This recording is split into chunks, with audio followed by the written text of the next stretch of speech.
नमस्कार।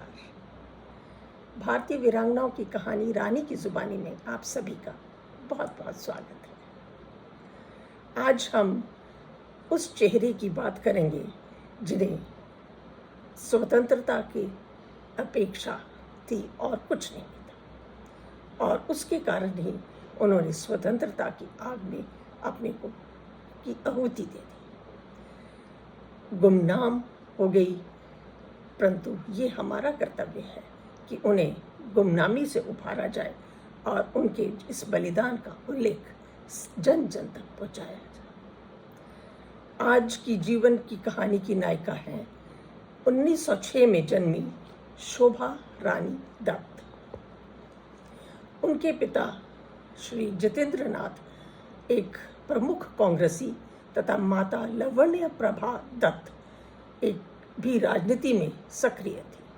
वो एक संपन्न परिवार से थी, बहुत सुखी जीवन था, कोई मुश्किल नहीं, कोई कुछ नहीं, एक संपन्न परिवार था ही। शोभा रानी दत्त ने स्वतंत्रता आंदोलन में जमकर हिस्सा लिया और अपने जीवन का ध्येय भी स्वतंत्रता ही था। उनके जीवन का ध्येय भी स्वतंत्रता ही था। 16 वर्ष की उम्र में ब्रह्म गर्ल्स स्कूल से परीक्षण किया, फिर लाला लाजपत राय के विचारों से बहुत प्रभावित हुई और पंजाब आ गई।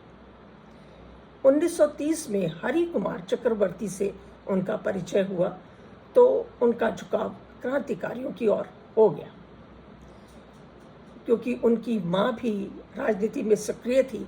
इसीलिए उन्होंने 1930 में माँ के साथ मिलकर आनंद मठ नामक प्रतिष्ठान की स्थापना की और उन्होंने बहुत सारे आंदोलन, जुलूसों और धरनों में सक्रिय भाग लिया। डलहौजी स्क्वायर कांड में पुलिस कमिश्नर के आक्रमण पर दिनेश मजुमदार, अनुज्ञा सेन, मनोरंजन राय आदि को अपने घर में उनको शरण दी, क्योंकि इनके ऊपर ज़्यादा शक पुलिस को होता नहीं था, क्योंकि उनका जो परिवार था एक माना जाने वाला एक परिवार था।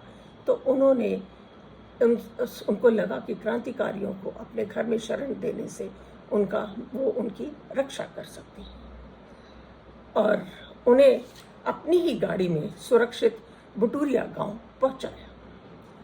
पुलिस इन पर निगरानी रखे हुई थी, क्योंकि पुलिस को थोड़ी सी भनक हो गई थी कि यहाँ पर कुछ ना कुछ ऐसे कार्य हो रहे हैं जिनके कारण उनके ऊपर शोभा रानी दत्त पर शक हुआ। उनके पिता ने उनको काफ़ी समझाने की भी कोशिश करी, लेकिन वो एक बारी जिस काम के लिए जुट गई उन्होंने पीछे नहीं देखा। उसके बाद पुलिस की जो निगरानी थी उनके ऊपर वो हमेशा रहती थी।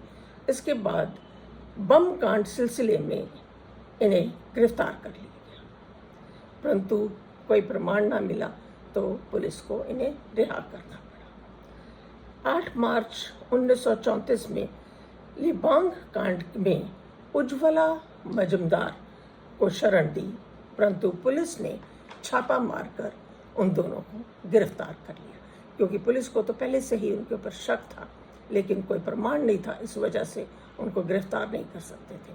लेकिन अब क्योंकि मजुमदार के पीछे, उज्ज्वला मजुमदार के पीछे पुलिस लगी हुई थी, क्योंकि वो बचती बचाती कहीं कहीं पर छिप रही थी, तो जब इनके घर छिपी तो उनके ऊपर छापा मारा गया और उन्हें गिरफ्तार कर लिया गया और दोनों को गिरफ्तार कर लिया। अब उनके बुरे दिन आरंभ हुए, क्योंकि उन्हें जब गिरफ्तार कर लिया, उन्हें जेल भेजा गया, उन्हें बहुत यातनाएं दी जाने लगी ताकि वे अपने साथियों के नाम और उनके राज बता सकें। बहुत मुश्किल काम होता है कि जब वो गिरफ्तार हो जाती हैं, उसके बाद उनको जो यातनाएं दी जाती हैं, और यातनाएं में उनको पूछा गया कि आप अपने साथियों के नाम बताइए और उनके राज बताइए, परंतु शोभा रानी दत्त ने अपना मुंह नहीं खोला और अपने साथियों के विषय में कुछ नहीं बताया। इन यातनाओं से जो इतनी यातनाएं उनको मिली, उनका जो मानसिक संतुलन था वो खो गया। उनको बहुत ज़्यादा वो टॉर्चर किया जैसे कहते वो किया जाता था, और उस वजह से उनका मानसिक संतुलन खराब हो गया और वो अब एक बीमार की तरह हो गई थी। उनका जो फिर उनको मानसिक चिकित्सालय रांची भेजा गया, जेल से ही उनको वहाँ भेजा गया। अब वहाँ पर वो कुछ समय बाद ठीक हुई, लेकिन फिर उन्हें वापस जेल पहुँचा दिया गया। 1 साल उनको फिर वहाँ पर जेल में रखा गया और 1935 में उनको रिहा किया गया। परंतु रिहा होने के बाद भी वो उनका स्वास्थ्य वापस नहीं आया। वो हमेशा बीमार रहती थी और जो हर वक्त अपने देश की, अपने स्वतंत्रता संग्राम में भाग लेने की कोशिश में लगी रहती थी, वो उस वक्त पर भी लगी रही, चाहे वो जितनी भी बीमार थी, लेकिन वो पीछे नहीं हटी। अपने साथियों की, अपने क्रांतिकारी को साथ, उनका साथ देती रही और हमेशा ही साथ देने के लिए तैयार रहती थी। उन्होंने कभी भी अंग्रेजों के सामने अपना मुंह नहीं खोला था। राजा महेंद्र प्रताप उनका उन पर विशेष आशीर्वाद रहा और राजा महेंद्र प्रताप ने उनकी बहुत सहायता की। उनकी जो बीमारी का खर्चा था, उनकी जो रहन सहन का खर्चा था, वो राजा महेंद्र प्रताप ने उठाया हुआ था।